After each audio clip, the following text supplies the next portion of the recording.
جناب اڈیالہ اور دیگر پاکستانی جیلیں جو ہیں وہ پاکستانی سیاستدانوں کے لیے اور سیاسی قیدیوں کے لیے نئی جگہیں نہیں ہیں۔ ان گنت جو ہیں سیاستدان ان سے گزرے ہیں اور بہت سو کو جو ہے وہ پریشانی رہی تھی کہ اہل خانہ سے ملاقات نہیں ہوا کرتی تھی، وکلا ان کو میسر نہیں ہوا کرتے تھے، بیمار ہوتے تھے تو ذاتی معالج کیا معالج ہی نہیں ملا کرتا تھا۔ تو ایسی بہت ساری آپ کو کہانیاں ہمیں سننے کو ملیں گی۔ آج ہم آپ کی کیسے کہتے ہیں نا سابق ساکن اڈیالہ جیل سے ملاقات کروائیں گے کہ جو اڈیالہ جیل میں رہے، اور مطلب ہے یہ وہ دور تھا کہ جب ان کی جماعت جو تھی بہت زیادہ زیر اعتاب تھی اور کئی مرتبہ ان کی جماعت جو ہے زیر اعتاب رہی۔ ہمارے ساتھ موجود ہیں وسیم اختر صاحب، سابق میئر کراچی ہیں، متحدہ قومی موومنٹ پاکستان کے سینئر رہنما ہیں۔ آج کل گو ذرا اتنا ایکٹیو نہیں ہے لیکن آج کل ہم کو ٹی وی پہ ہم ان کو بلا لیتے ہیں، زحمت دے لیتے ہیں۔ اور میں بلکہ اس پہ اڈیالہ والے جیل کے زمانے پر آؤں آپ سے، آپ کافی دن وہاں رہے اور دیگر جیلوں میں کے بھی آپ نے مزے لوٹے، ٹھیک ہے نا، لیکن آپ کو بھی سنا یہ کہ وہی بیماری ہوئی آنکھ کی، وہی کہتے ہیں نا عارضہ لاحق ہوا جو عمران خان کو ہے کہ آنکھوں میں کلوٹ آ گیا تھا، لوتھڑا بن گیا تھا آپ کے۔ عامر بھائی یہ اس ناٹ بیماری، یہ ہوتا ہے میرے خیال سے، I'm not a ڈاکٹر، 22 میں میرے ساتھ یہ ہوا تھا۔ یہ کلوٹ آتا ہے due to high blood pressure, اچھا، اسٹریس اینڈ ایج۔ تو یہ تین فیکٹر ہیں جو ڈاکٹر مجھے بتاتے ہیں۔ میرے آغا خان کے ڈاکٹر ہیں ہارون طیب، وہی مجھے دیکھتے ہیں۔ میرے بھی تقریباً 13 انجیکشنز لگ چکے ہیں۔ ناؤ آئی ایم فائن الحمدللہ۔ اور اس کے ریزن صرف بلڈ پریشر اور ایج ہی لگتے ہیں۔ اب اس میں میرا تو ٹھیک ہو گیا، جو میں ٹی وی پہ دیکھ رہا ہوں اپنا بانی پی ٹی آئی کے ساتھ بھی یہی چیز ہو رہی ہے۔ میرا بھی اس میں سب کچھ دیکھ کے جو رپورٹس آتی ہیں گورنمنٹ کی طرف سے، اس میں ایک کنسرن ہے۔ میرے ڈاکٹر نے اس انجیکشنز کے بعد بھی مجھے یہ پابند کیا تھا کہ میں نیورولوجسٹ کو اور کارڈیو ویسکولر دل کو اور دماغ کے ڈاکٹرز کو ضرور اس میں سیکنڈ اوپینین لوں، کیونکہ یہ کلوٹ ہوتا ہے جو کہ آنکھ میں آ گیا۔ اب ڈاکٹرز یہ کہتے ہیں یہ کلوٹ ہارٹ میں بھی جا سکتا ہے اور برین میں بھی جا سکتا ہے۔ تو میری سکیننگ ہوئی ہے دونوں جگہ کی، اللہ کا شکر ہے، کلوٹ کہیں نہیں گیا، وہ آنکھ میں آیا تھا اور وہ کیور ہو گیا ہے۔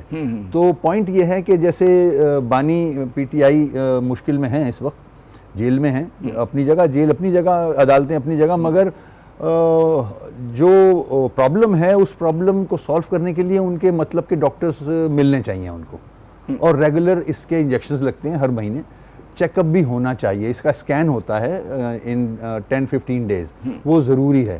اور پلس جیسے بہنوں کو ملنا یہ ضروری ہوتا ہے، بہنوں کو ملنے دینا چاہیے، بچوں سے بات کرانی چاہیے آن اے ہیومینیٹیرین گراؤنڈز۔ میں جو آپ نے اہم بات کی، میں ملاقاتوں پہ آتا ہوں کہ ہولسٹک ایک ٹریٹمنٹ کی ضرورت ہوتی ہے، صرف آنکھ کی ٹریٹمنٹ نہیں ہے، بلکہ آپ کو یہ بھی دیکھنا کہ دل میں، میں جو ملاقاتوں کی بات بتا رہا ہوں نا آپ کو، اس سے فائدہ ہوگا، ان کا اسٹریس لیول کم ہوگا۔ یہ بلڈ پریشر کا تعلق ہے، کیونکہ میں نے میرا علاج ہوا ہے، اس لیے میں یہ شیئر کر رہا ہوں آپ کے لیے بھی، اور صاحب اقتدار اگر سن لیں گے اس کو تو دے شوڈ اس کو خیال کرنا چاہیے ہم کو۔ تو آپ سر میں جو تحریک انصاف اس چیز کے اوپر جو کیس بنا رہی ہے، جس طرح سے اٹھا رہی ہے، آج ان کی جو بہن ہے علیمہ خان، انہوں نے بڑا تحفظات کا اظہار کیا، تو وہ اس کی پوری نوعیت کو ایکسپلین نہیں کر پا رہے۔ جیسے میں نے پہلی مرتبہ سنا کہ جی دماغ کو بھی خطرہ ہوتا ہے، اس سے دل کو بھی ہوتا ہے۔ ظاہر ہے وہ پرابلم میں ہیں، یہ ذمہ داری ہے گورنمنٹ کی۔ گورنمنٹ کو چاہیے کہ ریلیف دینے کے لیے جیل سے مت ریلیز کریں، رہنے دیں، مگر ڈاکٹرز ان کے مطلب کہ چیک اپ ہو جائے ان کے گھر والوں کو ملنے دیں، تاکہ وہ اسٹریس لیول نیچے جائے۔ اس پہ افیکٹ آئے گا ان کو فائدہ ہوگا آنکھ کے حوالے سے۔ جو میرا ایکسپیرینس ہے وہ میں شیئر کر رہا ہوں صرف۔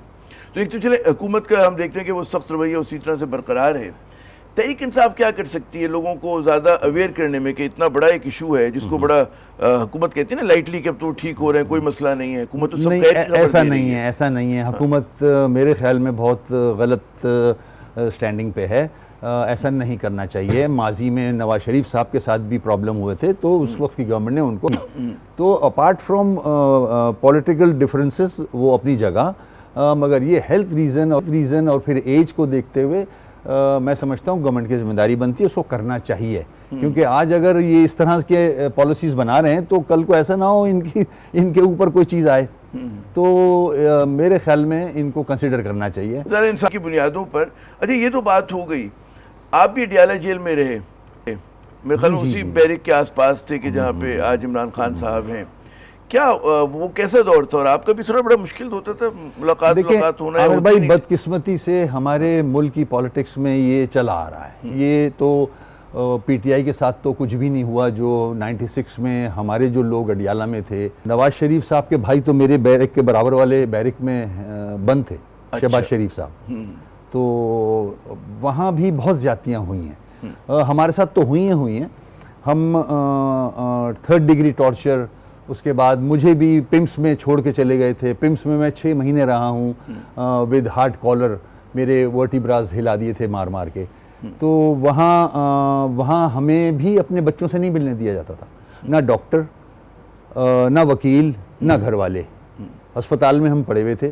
تشدد الگ ہوتا تھا. تشدد تو ہو چکا تھا. اس تشدد کی وجہ سے ہم پمس میں لائے گئے تھے. اچھا. تو اتفاق سے میں آپ کو ایک واقعہ سناؤں. میں اپنے کمرے میں تھا تو بابر اعوان صاحب کسی کو وزٹ کرنے آئے تھے وہاں, تو وہ میرے روم میں بھی آ گئے. تو وہ مجھ سے کہنے لگے آپ بیل کے لیے کیوں نہیں اپلائی کرتے؟ میں نے بولا یہاں تو کسی بندے کو نہیں آنے دیتے, میری فیملی ممبرز کو نہیں ملنے دیتے, تو وکیل تو بہت دور کی بات ہے.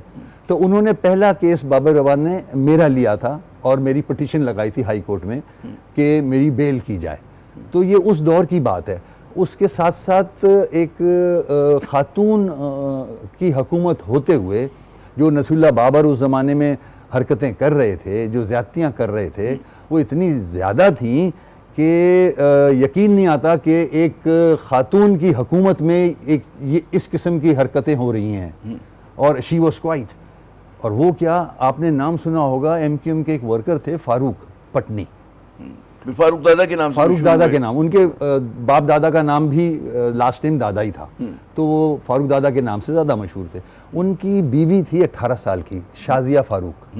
اس کو کراچی سے سینٹرل جیل سے اٹھا کے اڈیالہ لایا گیا, and she was full term pregnant.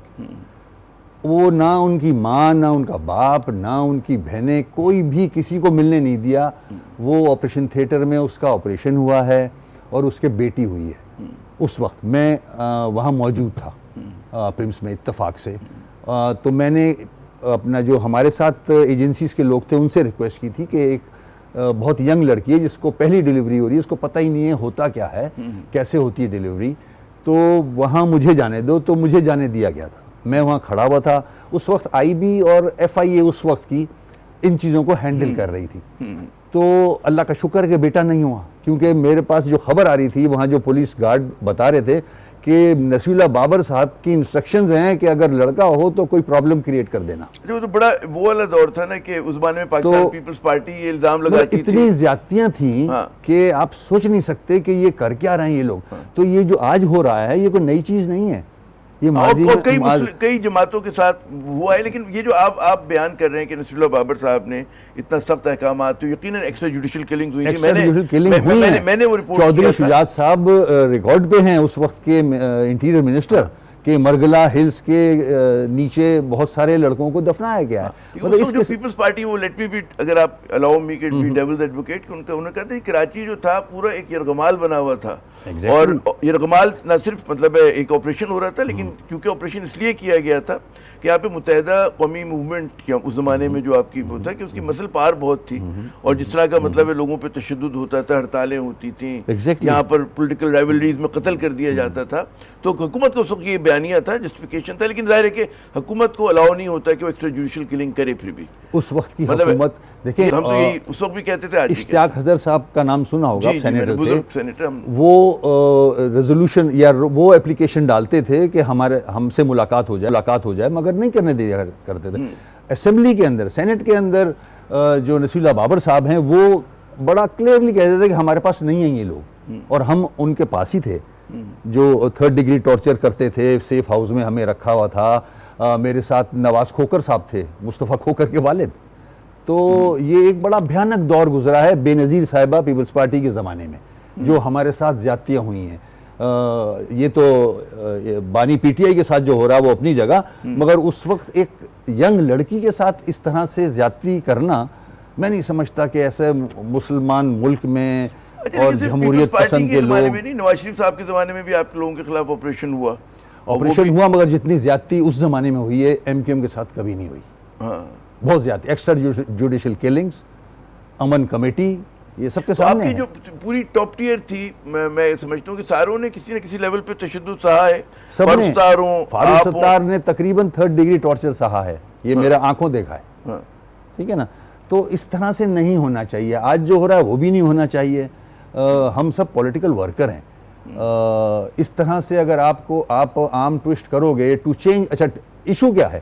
To change the loyalty, کہ ایم کیو ایم چھوڑو پیپلز پارٹی جوائن کر لو. اس زمانے میں یہ آپ لوگوں پہ شرط تھی؟ یہ شرط تھی. ہمیں کراچی سے جو شفٹ کیا گیا اڈیالہ، تو ہم پہ جو ورکنگ ہو رہی تھی وہ صرف یہ وجہ تھی کہ ہم ایم کیو ایم چھوڑیں اور پیپلز پارٹی جوائن کر لیں.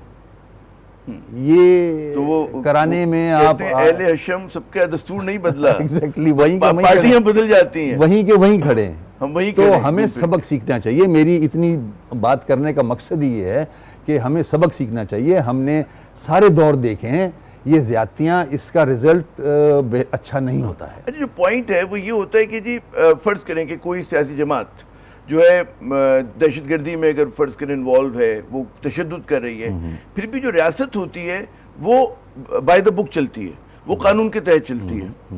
اور اس کے قانون کے تحت یہی چلنا ہوتا ہے نا کہ آپ گرفتار کریں گے تو گرفتاری شو کریں گے، آپ کسی کو پکڑیں گے تو اس کو پھر مقدمہ چلے گا، اس کے بعد سزا دیں گے. تو یہ ہمارے یہاں جو ہے لوگ جب اس کو بائی پاس کرتے ہیں تو آپ خود ہی نفی کر رہے ہو تو پھر خود ہی اس کے شکار بھی بنتے ہیں. دھجیاں پیپلز پارٹی نے بھی بھگتا ہے یہ سب کچھ AZO کے نام پہ. بالکل بھگتا ہے، مگر پھر تو سبق تو سیکھ لیتے نا. سبق نہیں سیکھا. سبق نہیں سیکھا. ہمیں جو یہاں شفٹ کیا تھا اڈیالہ، تو جو اڈیالہ جن لوگوں کے ہاتھ ہمیں دیا تھا انویسٹیگیشن کے لیے، ان کو کراچی کے ایشوز کا کچھ نہیں پتا تھا کہ ہمیں کیوں کراچی میں اریسٹ کیا گیا ہے. ان کو یہ بھی نہیں پتا تھا کہ ہمیں کراچی سینٹرل جیل سے لایا گیا یہاں. انہوں نے کیس بنانے سیف ہاؤس میں شروع کر دیے ہم پہ. کوئی اباؤٹ 64 کیسز بنائے. تو ایجنسیز کے آپس میں کوارڈینیشن بھی نہیں تھی کہ ہمیں کیوں کراچی سے لایا گیا یہاں، اور ہم پہ مطلب 64 کیسز سے 64 کیسز تھے. عمران خان کا ریکارڈ ہے لیکن 300 ہیں ان پہ تو ریکارڈ نہیں توڑ سکتا کوئی. قمر خالد یونس کے اوپر 100 سے اوپر تھے. فاروق ستار صاحب کے اوپر 100 سے اوپر کیسز تھے. فائدہ کیا ہوا؟ اس کے بعد تو ہم پھر انہی گورنمنٹس میں تھے. آصف صاحب چل کے آئے 90. آصف علی زرداری پہ تشدد ہوا، سیف الرحمان صاحب نے کروایا، سب پہ ہوا ہے. مگر آج یہ اتنے سینئر پولیٹیشنز ہو گئے ہیں، چاہے وہ نواز شریف صاحب ہو، شہباز شریف صاحب یا آصف صاحب، کم از کم ان کو تو چاہیے کہ ماضی سے سبق تو سیکھیں. اب وہی چیزیں دہرائی جا رہی ہیں نا. تو کیا مثالیں چھوڑ کے جائیں گے آپ لوگ؟ آج کی آپ کی گفتگو کا لب لباب یہی ہے کہ ہمیں تاریخ سے سیکھنا چاہیے، سبق حاصل کرنا چاہیے، کم از کم پرانی غلطیاں نہ دہرائیں. ایگزیکٹلی. اور پھر اتنے سینئر پولیٹیشینز اگر یہ کام کر رہے ہوں گے تو پھر کیا چھوڑ رہے ہیں وہ سبق؟ نیچے جو نئے پولیٹیشینز اوپر آ رہے ہیں ان کے لیے کیا سبق چھوڑ رہے ہیں؟ بہت بہت شکریہ وسیم اختر صاحب، آپ نے اپنا قیمتی وقت دیا. ناظرین، 2 باتیں بڑی اہم کی انہوں نے. ایک تو کہ علاج معالجے کے سلسلے میں کسی بھی قسم میں لاپرواہی کا مظاہرہ نہیں کرنا چاہیے، اور دوئم بات یہ ہے کہ تمام ہی سیاسی جماعتوں نے اپنے اپنے وقت میں سخت جو ہیں دن جھیلے ہیں. تو بائی دا بک چلنے میں کوئی بری بات نہیں ہے، اور جو انسانی حقوق کا خیال کرنا ہوتا ہے اس کا بھی جو ہے وہ اتنا ہی اہم ہے جتنا قانون کی حکمرانی. ایک مختصر وقفہ لیتے ہیں، ہمارے ساتھ رہیے.